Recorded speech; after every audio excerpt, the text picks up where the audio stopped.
This is part of Mayor Keisha Lance-Bottom's equity agenda. She knows it's important to look at the current city policies and come up with solutions. And the mayor wants to make sure that everyone has job opportunities. It's just intrusive, often racist, and very classist. Employers typically use the pre-employment drug testing to protect themselves from the negative impacts of hiring drug users. The outcome of the results dictates whether you have a job or not. Drug testing has often been used discriminatorily against people that are of lower socioeconomic backgrounds and also of folks of color.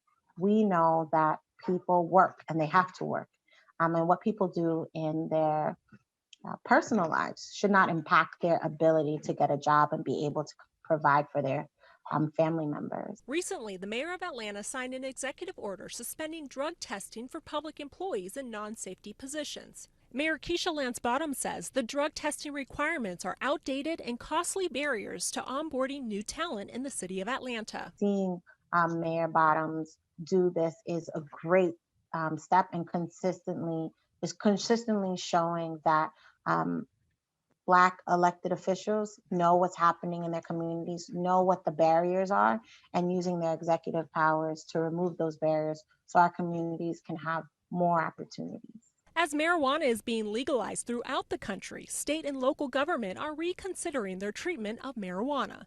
The Drug Policy Alliance says the testing is discriminatory. Oftentimes, what this really targets cannabis users because marijuana stays in the system way longer than other substances.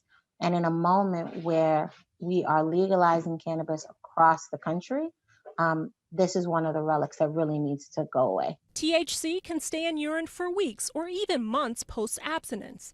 According to the U.S. Department of Justice, a positive urine test screen for drug metabolites does not indicate abuse or addiction. We know that when it comes to drug addiction, that employment is a stabilizing force. Whether someone is employed, whether someone has the ability to provide for themselves and families, is something that makes all our communities healthier. And so removing barriers to employment is crucial to us getting to investing in the community well-being. The executive order is similar to legislation enacted in other cities like Washington, D.C. and New York City that have also eliminated drug screenings. That's the latest in Atlanta. Ayana Crystal for BNC.